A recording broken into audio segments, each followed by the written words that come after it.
I'm pulling on my driveway. We all know what that means. It's time for the drive to work. Okay, so last time we were talking about banned and restricted cards that I had a hand in making, because I have the record of having the most banned and restricted cards that I've made, or helped make. So we were up to D, I believe. So we're going to start with Dark Depths from Cold Snap. So it's a legendary snowland. Dark Depths enters the battlefield with 10 ice counters on it. 3, remove an ice counter from Dark Depths. When Dark Depths has no ice counters on it, sacrifice it. If you do, create Merit Lage, a legendary 2020 black avatar creature token with flying and indestructible. So one of the things that we did in Cold Snap, so the idea behind Cold Snap was we wanted to do an extra set. We wanted to gimmick to it. The gimmick was it was the Lost Ice Age set found in a file cabinet or whatever. And so we were trying to find things from the Ice Age story that we hadn't yet made into cards. And one thing that's in the Ice Age story is Merit Lage being frozen in ice. This ancient creature. And so we thought it'd be fun to sort of make a card that played into that. And the idea was, okay, it's trapped in the ice. You know, if you can get it out of the ice, then it gets free. And so the idea behind it essentially was it comes with ice counters on it, and then you pay. So essentially it requires you spending 30 mana over many turns to free it. But there's some combos in Magic, the most common of which is there are some spells in Magic, black mostly, that remove counters off things. And so a much quicker way of freeing Merit Lage is not carefully spending mana over many turns, but casting one spell and freeing it. And so this card has definitely seen some play in some older formats that has access to Dark Depths. Okay, Darksteel Citadel. This is from Darksteel. It's an artifact land that's indestructible for tap, add a colorless mana. So I'd made the 5 artifact lands in Mirrodin, and I thought, hey, why not make another artifact land? We're not done yet. And so this one, the idea behind it was it taps for colorless, but it's indestructible. So indestructible was a mechanic we introduced in Darksteel, and I'm not sure why I felt we needed one more artifact land. Obviously, we banned them all, or sorry, we restricted / banned depending on the format. But anyway, I think I liked the idea of an indestructible land, something that you just couldn't destroy. And the idea was, since in Darksteel, everything that was indestructible was an artifact, because it was made of Darksteel. And so the idea was, we'll make one more artifact land. Artifact lands are fun.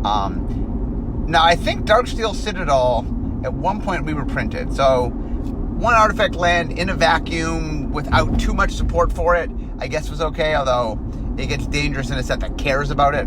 But anyway, that was my the 6th artifact land, Darksteel Citadel. Okay, next, Deathrite Shaman. So Deathrite Shaman costs a 1 hybrid mana, which is black or red. Not black or red, sorry. Black or green. It is a 1/2 elf shaman, a creature obviously. Tap, exile target land card from a graveyard, add 1 mana of any color. Black, tap, exile instant or sorcery card from your graveyard, each opponent loses 2 life. Green, tap, exile target creature from a graveyard, you gain 2 life. So we spent a lot of time on this card trying to figure out, the idea behind it, the original design was that the shaman uses the graveyard as a resource. And so the idea is it always removes a card from the graveyard, but we thought it was kind of neat that depending on the card that got removed, it did different things. So the idea was, and so we divvied them up into creature card, land card, and instant or sorcery. I think we talked at one point about being, the instant or sorcery would be non-creature, non-land, but it just got too wordy. So we ended up making instant or sorcery. So the idea is you can get a land card, you can get a spell card, you can get a creature card. I know poor artifact and shamans got left out. But anyway, we thought it was kind of cool that, because there's going to be less spells usually in your deck than creatures, we can make that one a little bit more aggressive. The other thing we wanted to do was we wanted to do a mirrored thing where black and green could do effects that felt black and green, but there was some sort of connectivity to them. So black making the opponent lose life and green making you gain life was a nice mirror. And then I think the land got added in last that we realized that we wanted to care about other things in the graveyard, and land-producing mana felt very flavorful. And I think at the time there's some discarding effects where you end up getting land in the graveyard. So anyway, Death Ray Shaman. Next, Death Wish. This is from Judgment. So 1 black, so 3 mana total, 2 of which is black. It's a sorcery. You may choose a card you own from outside the game and put it into your hand. You lose half your life, rounded up, exile Death Wish. So we made a cycle of wishes in Judgment that let you go get cards from outside the game. I think we were having trouble divvying up who got what. So what we ended up doing was white got artifact or enchantment, blue got instant or sorcery, or no, blue got instant, red got sorcery, green got creature, and then we let black get anything, but at the cost of half your life. So the idea is black. We also love the idea that we could call it Death Wish because they were wishes, and that Death Wish, puts you closer to death. Anyway, I thought it was all cool. Anyway, I think all the wishes, or most of the wishes, no. I think, the reason it's on this list is I think all the wishes got banned in Commander. That's why I think it's on this list. My list here is of everything that's ever been banned or restricted. So I think that's banned. I think all the wishes are banned in Commander. Okay. Okay. Moving on. Okay, next. What do we got next here?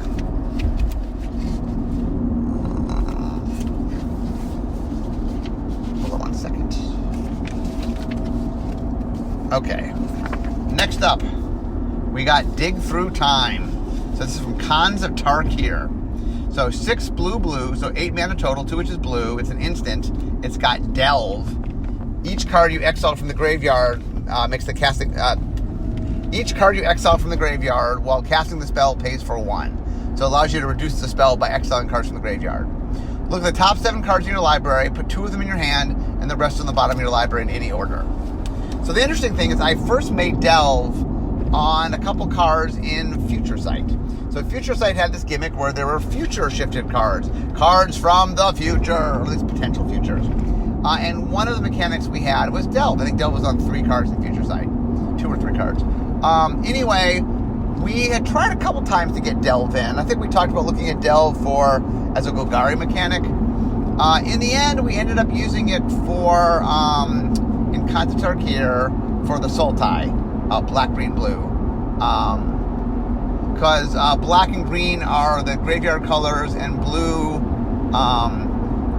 has an instant sorcery theme, and these tended to go in instant sorcery. Although I guess not all of them are instant sorceries. Anyway, it made sense. The Sultai cared about the graveyard, and they were very much about using resources. And anyway, it made like a good fit. So we ended up putting Delve into Khans of Tarkir. Turns out Delve was one of those mechanics that is fine in Standard and crazy good in older formats, where it's just a lot easier to get a lot of cards in your graveyard. So Dig Through Time, when we made it, I think it never got banned in Standard, but it got banned in, I think in Modern and in Vintage.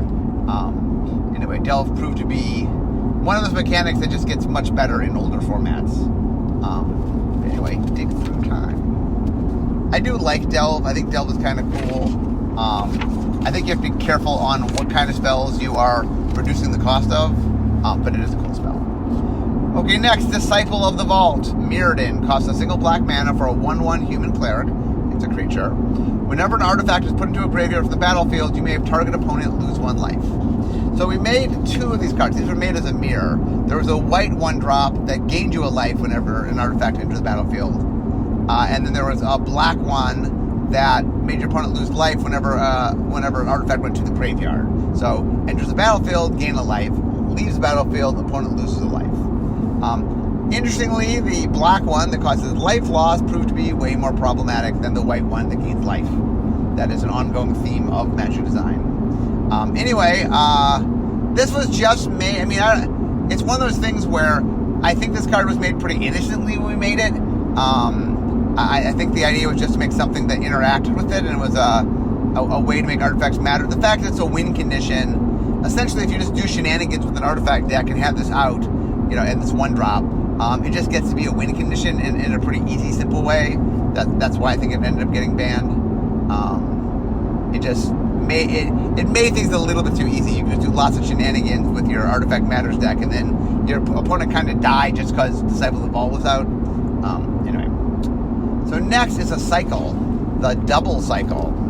So the white one was double dip, 4 and a white, so 5 mana total, 1 which is white, instant. Choose another player, you gain 5 life, and then at the beginning of the first upkeep in the next game with that player, you gain 5 life. Then double take was a blue one, 3 blue, so 5 mana total, 2 which is blue, instant. Choose another player, you draw 2 cards. At the beginning of the first upkeep in the next game with that player, you draw 2 cards. The black one was double cross, 3 black, so 5 mana total, 2 which is black, sorcery. Choose another player, look at that player's hand and choose a card other than a basic land. That player discards that card. At the beginning of the first upkeep in your next game with that player, look at that player's hand and choose a card other than a basic land. They discard that card. Then red was double deal, 4 and a red, sorcery. Choose another player, double deal deals 3 damage to that player. At the beginning of the first upkeep in your next game with that player, double damage deals 3 damage to that player. And then double play, 3 green, sorcery. So 5 mana, 2 which is green. Choose another player, search your library for a basic land card, put it on the battlefield and shuffle your library. At the beginning of the first upkeep in your next game with that player, search your land for a basic land card, put it on the battlefield and shuffle your library. So the double cross, this is from Unhinged. I'm sorry, this is from Unglued. The idea behind the double cross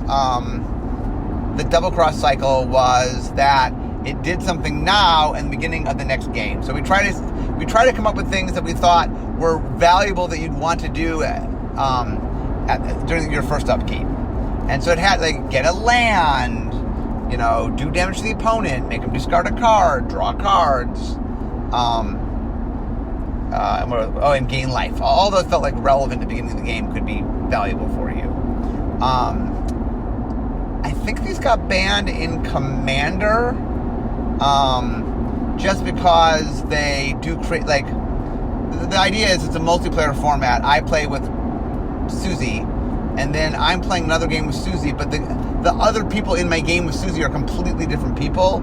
It felt very weird to go, oh, well, before we begin, should I mention that I get extra cards and some life? And, it's like, I'm playing with Susie, but these other people weren't in the game in which I cast all these spells.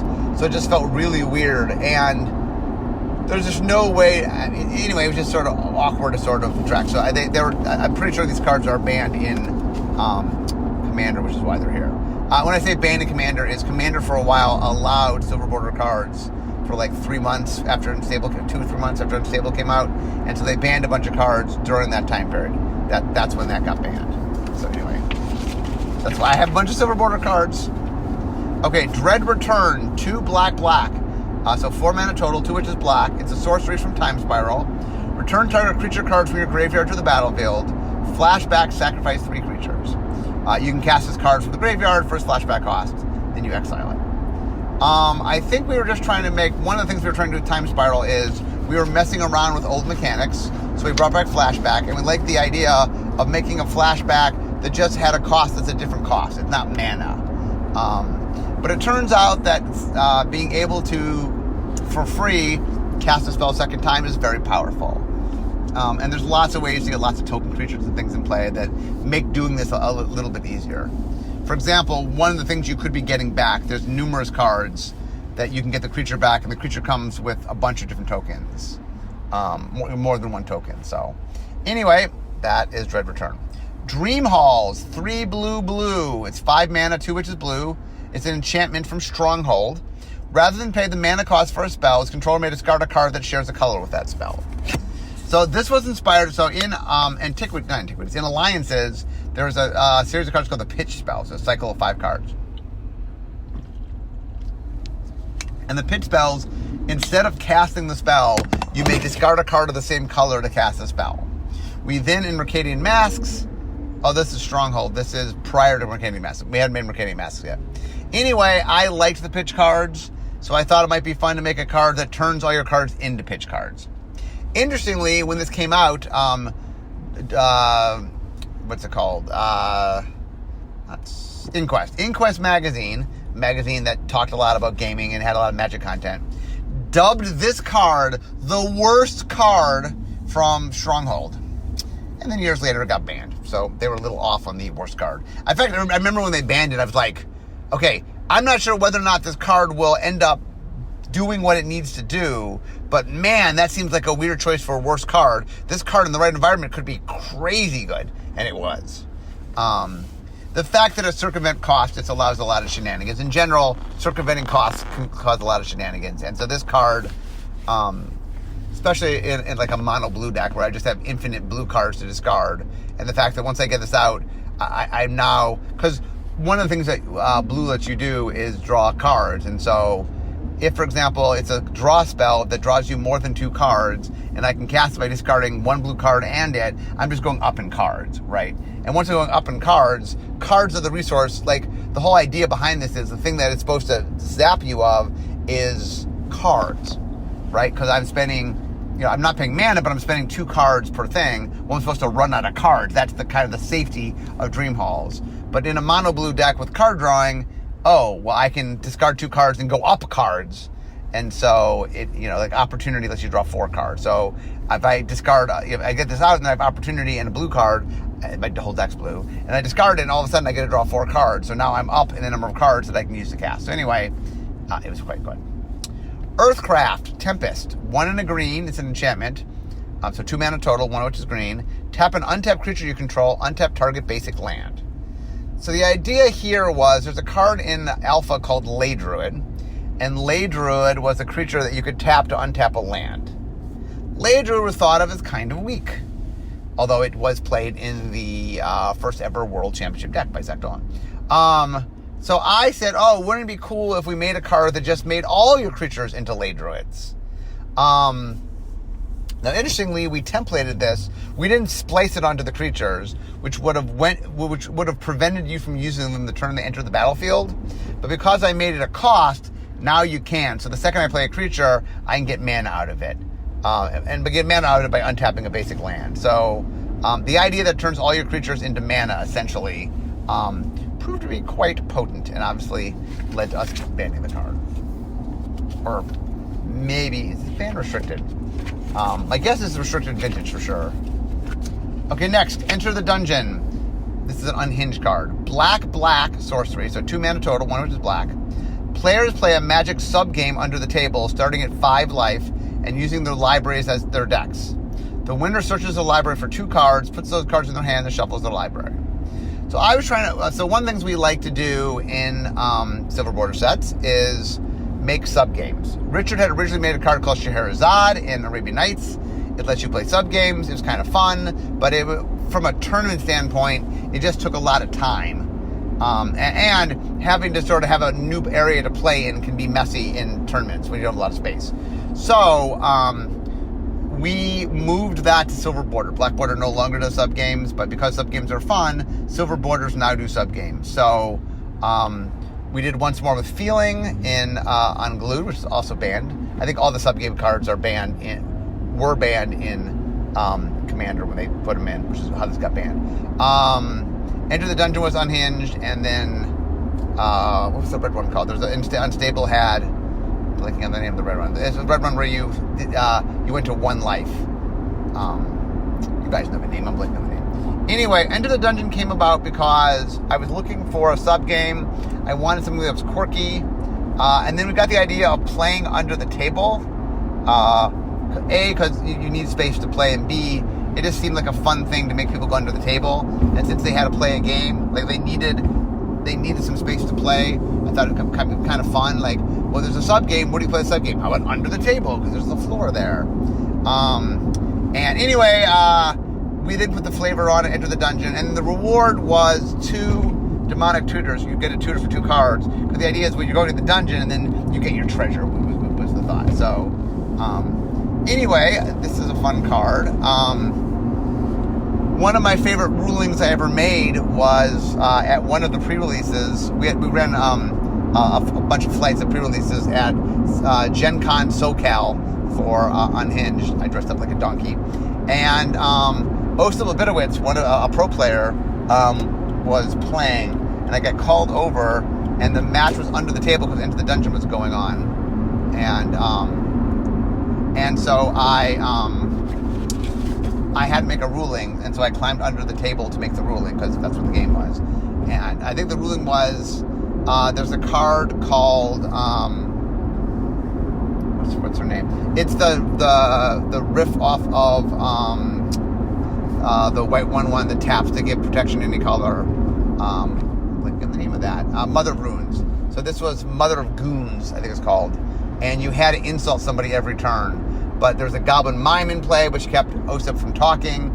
And so the question he had, which he had a pantomime because he couldn't talk, a Goblin Mime goes away if you ever talk. And basically, Mother of Goons made you insult your opponent. And so he was asking of, did he have to verbally insult his opponent, or could he make gestures to insult his opponent? And I ruled that the Mother of Goons did not say you had to verbally insult the opponent, that gestures were fine. And so anyway, I made that calling under the table. Next, Entomb from Odyssey. So Entomb costs a single black mana. It's an instant. Search your library for a card and put that card into your graveyard, then shuffle your library. So Odyssey had a graveyard theme, and I thought it'd be cool to have a tutor that tutored cards from your library straight into your graveyard, because there were cards that had meaning in the graveyard. This seemed innocuous enough. This seemed like, oh, kind of fun, like a wacky, weird build-around. This was made as a Johnny card. It was made as something like, oh, what are you going to do? How are you going to use it? And it ended up being super efficient. I don't think we quite understood how the combo potential of this, because we costed it a B. I think if we had realized it, we would have costed a little bit more. Normally, tutors cost a bit more. We just thought at the time, oh, well, like, going to your graveyard, you have to even, how are you going to use that? But there's a lot of effective ways to use cards in your graveyard. So anyway, it ended up being too good and got banned. Okay, next, Eye of Ugin from Worldwake. It's a legendary land. Colorless Eldrazi spells cost you 2 less to cast. 7 and tap, search your library for a colorless creature card, reveal it and put it in your hand, and shuffle your library. Okay, so this was, what we call a teaser card. So the Rise of the Eldrazi was the next set, but the Eldrazi hadn't shown up yet. They were. So the story is, Sorin and Nahiri and Ugin trapped the Eldrazi on Zendikar, and their being trapped in Zendikar causes a lot of craziness of Zendikar, but we, the players, hadn't seen them yet. So the reason we put this in Worldwake was we wanted to tease that they were coming. And so, for example, it mentions colorless Eldrazi spells. There were no colorless Eldrazi spells. As of Worldwake, we said this thing, we were saying gobbledygook. This thing that does not exist costs 2 like, well, what is this thing? Now, the second ability goes and gets you colorless creatures. Now, obviously, it's expensive, so you want to get expensive colorless creatures, and the Eldrazi are expensive colorless creatures, so it worked well with Eldrazi. But it also lets you go get other color spells. There's other artifact creatures and things that were large color spells. So it had some use, but really it was a seed for the Rise of the Eldrazi that kind of teased at the Eldrazi, implied they were colorless, implied they were large. Like, it didn't quite tell you everything about them, but it definitely hinted at what Eldrazi were like. Anyway, it turned out that the Eldrazi are really powerful, and so this enabler of the Eldrazi was a little too good. Okay, next, Fact or Fiction from Invasion. So 3 and a blue, so 4 mana total, 1 of which is blue. It's an instant. Reveal the top 5 cards of your library. An opponent separates those cards into 2 piles. Put 1 pile into your hand and the other into your graveyard. So this mechanic uses the divvy mechanic, where the idea was there were a bunch of cards in Invasion. It wasn't named or anything, but I think there were 4 cards, where one player would take some subset of cards, divvy them into 2 piles, and the opponent had to pick a pile. This ended up being the good divvy card, the one that ended up obviously getting on a banned restricted list. And we also, I remember we pushed this a little bit. Randy really liked this card, so Randy really encouraged us. I think Randy was the lead developer of Invasion, so Randy really pushed this card. But I just liked, the thing that I really enjoy is I like making cards where the better the player you are, this to me is a very spiky card. The better the player you are, the more powerful the card is in your possession. Meaning, your skill as a Magic player ups the power level of the card. And this is a perfect example of that, of if somebody who doesn't really know how to divide cards plays this, they're getting way less value than somebody that really understands how to do that. So if I, for example, let's say there's 100% equity and I decide 50-50, then I'm getting 50% equity. I evenly match them. But if someone else does it 75-25, and the smarter player gets rid of the 75, then,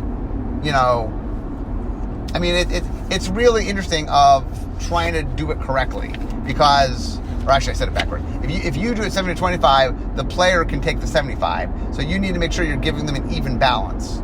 But anyway, I enjoyed the spell. Ended up being powerful, but I still think it's a very cool design. Next, Fluctuator from Urza's Saga. It's an artifact that costs 2. Cycling abilities you activate cost up to 2 less to activate.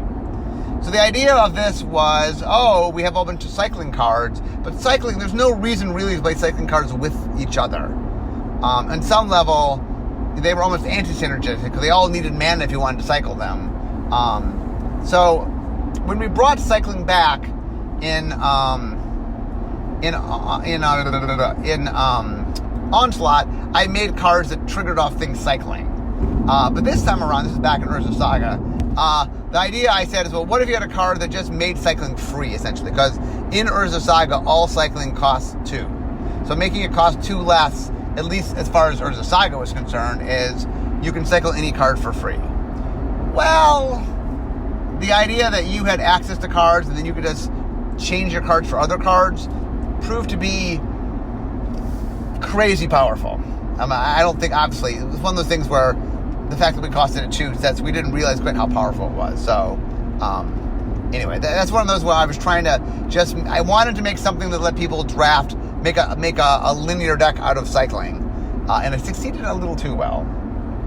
Okay, next, Food Chains. This is from Mercadian Mask. It's an enchantment. So it costs 2 and a green, so 3 mana total, 1 of which is green. Exile a creature you control. Add X mana of any one color, where X is 1 plus exile creature's converted mana cost. Spend this mana only to cast creatures. The idea behind this spell was that you could use one creature to cast the next creature, and the idea was its mana cost +1, so you're sort of ramping up. Anyway, once again, this is one of those things where when you help people circumvent mana costs, shenanigans can happen. So one of the things that I know people were doing with this card is you have a lot of creatures in your deck that have a lot of enter the battlefield effects. And maybe some that have death effects on it to boot. And the idea is I can just chain through them, because if I play, 1 drop, or it's cost 2, cost 3. Once I get this out, so let's say I'm playing my 3 drop, and then I can immediately sack it to get the 4 drop, which I can sack to get the 5 drop, which I can sack to get the 6 drop. It allows you to chain up. Also, you can play anything that's an equal or less value, because you add mana for 1+. You need to play monocolor things without some help, but anyway, once again, it's me making a card I think is fun that ends up letting you circumvent mana and causing problems. Oh, speaking of circumventing mana, Frantic Search, 2 and a blue, Urza's Legacy. It's an instant. Draw 2 cards and discard 2 cards, untap up to 3 lands. This is the free mechanic. I've talked about the free mechanic already. We weren't allowed to have cantrips in Urza's Saga block, because Bill thought we needed to save up the equity of cantrips. So I came up with the free mechanic. The idea is, instead of this costing you, the idea of a cantrip is it doesn't cost you the card. Well, it cost you the card, but it doesn't cost you the mana. And the idea was, if you have enough mana to spend it, we give you the mana back. But rather than had this just said add 2 and a blue to your, or whatever, blue, whatever, add whatever mana to your mana pool, and just add the mana. It could have said add 2 colorless and a blue mana to your mana pool. That would have been less problematic, but we said untap 2 lands, and this was sitting in a set with stuff like Gaia's Cradle and Tolarian Academy and Serum Sanctum, which were lands that could tap for a whole bunch of mana. So the crazy thing about Frantic Search is that sometimes you would cast Frantic Search, and through the act of casting Frantic Search, you would go up in mana. Instead of costing you mana, it rewarded you with mana to cast the spell. Well, suffice to say, that causes some problem. And this was a filtering card, so the idea that I get a filter for free, or not for free, I could add mana to my mana pool, basically, while searching for cards that might be the cards I want to cast. Just proved to be a really powerful combo card. You just synergize with what combo decks wanted to do. And so it was quite good. Not all the free mechanic spells were quite as good. Part of being a free mechanic needed to be, you needed utility that a combo deck that was going to take advantage of the free spell wanted, and filtering mega time. Okay, Gifts Ungiven, 3 and a blue for an instant. This is from Champions of Kamigawa. Search your library for up to 4 cards with different names and reveal them. Target opponent chooses 2 of those cards, put the chosen cards in your graveyard and the rest in your hand. So the idea is you went and got 4 cards with different names, and revealed them. So this card was a redone version of another card that I had made. I'd made a card, and originally I said, the one I think I had originally was, what was it? You go get a number of cards, and then, or was it 4? Maybe it was also 4. You would go get 4 cards, and then they pick 2 and put 2 in the graveyard. But the problem was I had forgotten to specify 4 different cards. It's what I meant, but I didn't specify it. And they started abusing it by putting 4 of the same card in. Like, in order to get the card I want, I pick all the cards I have, and you have no choice. I'm like, oh, no, that's not what I meant. But they liked how it played, and so they wouldn't change it. So in Urza Saga, I made, in Champions of Kamigawa, I made this card, saying, okay, this is what I meant for it to be. And so I made a new card. Proved to be, once again, tutoring things to the graveyard. The way this card tends to work in Constructed is you go to get 4 cards that are good in my hand or good in my graveyard, and then I've just added 4 cards. It's like, no matter what you give me, I'm going to have 2 cards I can cast, and in order to give me, I have 2 cards that have relevance in my graveyard. So it's like I'm going to go get 4 cards. So getting 4 workable cards for 4 mana is pretty good. Next, Golden Wish from Judgment. 3 white, so 5 mana total, 1 which is white. It's a sorcery. You may choose an artifact or enchantment card you want from outside the game, reveal the card, and put it in your hand. Exile Golden Wish. This is the white of the wishes from Judgment. It got you an artifact or enchantment. This is banned because most tutors are banned in Commander.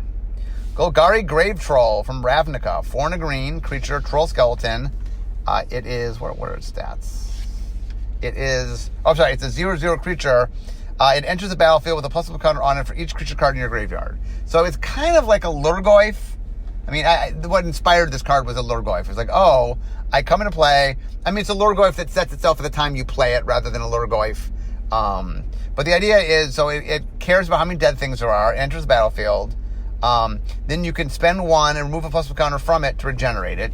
So the idea was, it was kind of a Lurgoyf that, it could regenerate, but every time it sort of shrunk a little bit.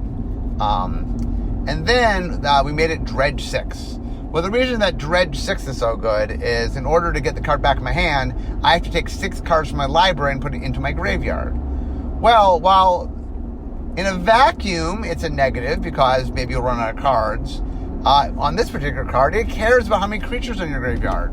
So getting to mill 6 cards into your own graveyard is considered upside for the, I'm saying it's an upside to the card.